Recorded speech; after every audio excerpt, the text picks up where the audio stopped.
Hello and welcome to Dining with Death. This episode is on our playlist, Dining with the Deceased, where we visit haunted locations, the scenes of disasters and deaths that are supposedly haunted by the ghosts of the people who died there. Yes, we're live! Hello!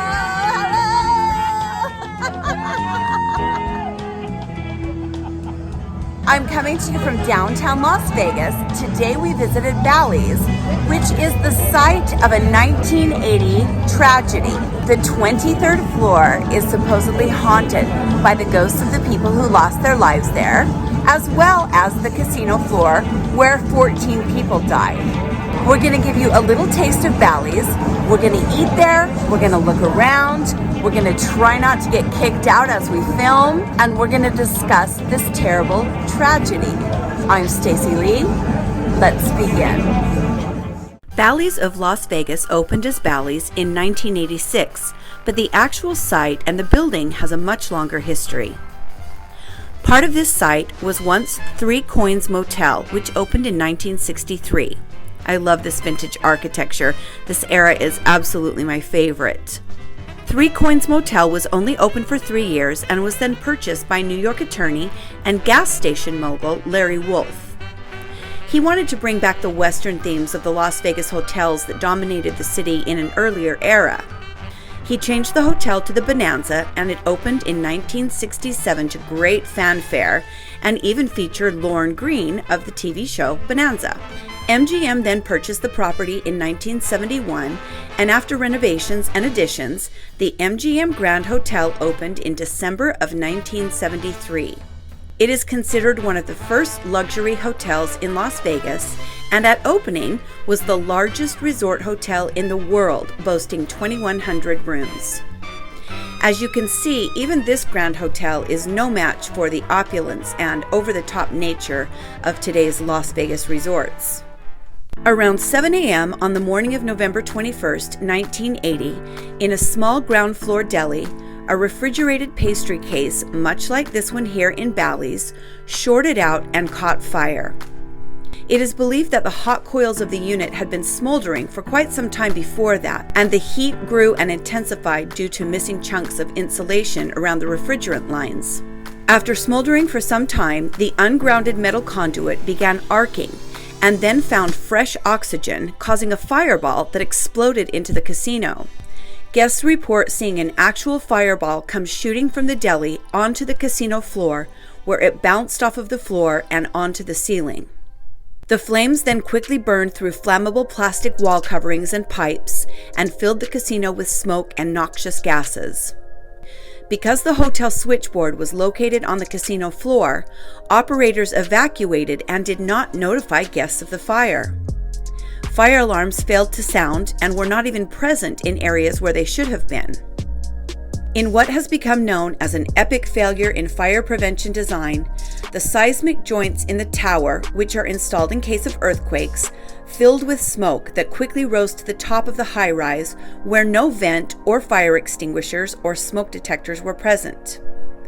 That smoke was then filtered from the seismic joints into the air ducts that delivered air to the hotel rooms, causing them to rapidly fill with smoke and poisonous gases created from burning materials. Hotel guests struggled to find the stairways due to the black smoke and began dying in the hallways, blinded by black smoke and overcome with the smoke and gas. Other guests began breaking out windows in an attempt to get fresh air. For many, this made their situation worse, as smoke rising from the casino area then rose up and into the rooms through the broken glass. The heat became unbearable and guests became more and more desperate. Sheets were tied to make ropes, and several people actually jumped. One man rappelled using a rope he had in his room. As 200 firefighters arrived to fight the blaze, guests struggled to find ways out of the inferno. They stood on balconies desperate for rescue. Military helicopters began airlifting those in the most danger one at a time to the ground, but it was a slow and tedious process. Others began making their way down ladders provided by fire and rescue. Firemen and others were injured when broken glass and debris rained down on them from above as they yelled up telling people not to jump. Construction workers building an addition to the hotel assisted in the rescue operation. But I seen this one woman just had a short fur coat on, had her one leg out the window, ready to jump out the window. I figured we had to get her first, and we brought her down the scaffold first. And I went up 2 more times after that and got more people down, but that's when the smoke got to me, and I went to hospital 4 days. At one point, I hit the button. I don't know why I did it. And the door opened up, and I saw 2 bodies inside. And there was another girl standing with me, and she screamed, and I just ran. It was an eerie sensation. It was like being in a tunnel. You could hear people screaming in the distance. It was just like a horror movie. You passed bodies without thinking of it. I know that I was in such intense pain. The feeling that you do not want to die with the smoke just slowly creeping around you. I went into a lot of different rooms. I was just with a bunch of people. Some were hysterical, some were calmer, some were crying, some were praying. And in a very short period of time, from when I got into the stairwell the second time, I was out. I simply don't remember going down 23 flights of stairs. Guests who were lucky enough to escape were loaded onto buses and taken to hospitals to be treated. Others that were not as fortunate either died in the hallways or were forced to turn back to their rooms when they found the stairwells filled with smoke.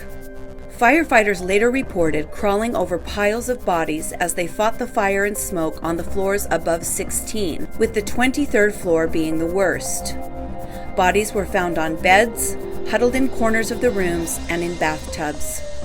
Most had their faces covered with towels in an attempt to filter the smoke.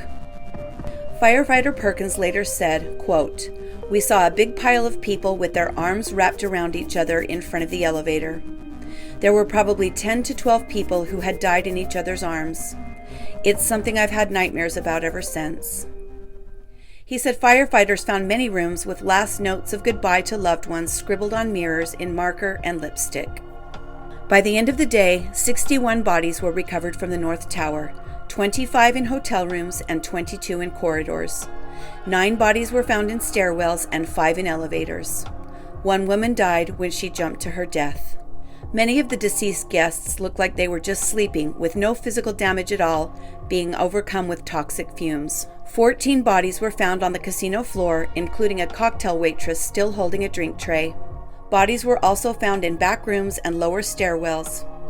In total, 85 people were killed, including 7 employees, and 650 were injured, including 14 firefighters.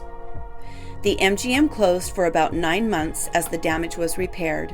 Within a week of the fire, the governor formed a commission to examine hotel fire safety, and thankfully, many changes came about and new laws were put into place in 1981 that would help avoid disasters like these in the future.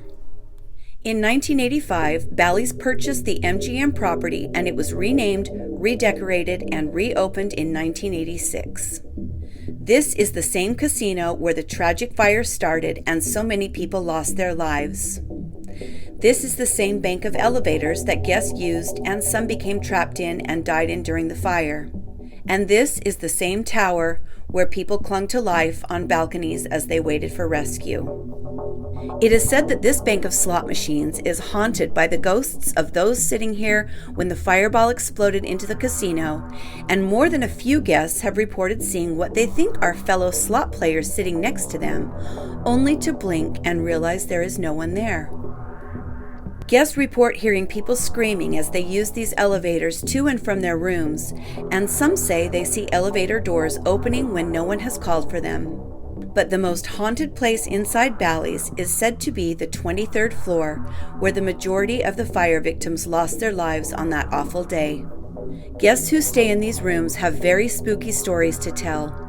They report hearing screams, smelling smoke, and seeing people standing in their rooms that then vanish into thin air. One woman was so terrified after seeing a female dressed in 80s-style clothing standing over her that she refused to return to her room and insisted that the bell clerks go and pack her things so she could leave the hotel. Other guests have reported that their fire alarms go off in the middle of the night when there is no smoke and that furniture moves around on its own. As we walked around the property, I couldn't help but feel a little sad as I pictured this tragedy happening right here. I couldn't help but look around at the people gambling, eating and drinking, and think of the people who were doing the exact same thing on the day they lost their lives. This event changed Las Vegas and the way hotel fire prevention is designed to this day. There are many restaurants inside Bally's, including Buca de Beppo and Nobu. Sterling Brunch and BLT Steak are favorites. There is a burger place and a Mexican restaurant called Tequila Taqueria. The little deli I showed you earlier is called Nosh Deli, and there is also a Sbarro, a Nathan's, and a little coffee shop. In 2013, Bally's began production on this outdoor mall called the Grand Bazaar, based on the market of the same name in Istanbul. It opened in 2015, and as you can see, it hosts many places to eat, gift shops, and bars. There is a Wahlburgers, a Blue Ribbon Fried Chicken, and Giordano's, along with Fuel Bar, a Born and Raised, Dirt Dog, and other places to eat and drink. We stopped in at Island Time Tiki Bar and Tacos and grabbed these little shrimp street tacos, which were very good. The shops are lively and loud, like most places in Vegas, and sit just outside the escalators that take you into the casino and the main area at Bally's. We lived in Las Vegas for almost 3 years, and we love it here. There is nothing like the energy and constant buzz of Las Vegas.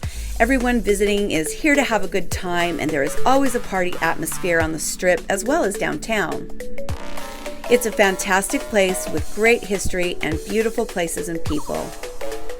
But many decades ago, it was the site of a terrible tragedy where people here for a good time instead experienced the worst day of their lives, and for some, the last day of their lives.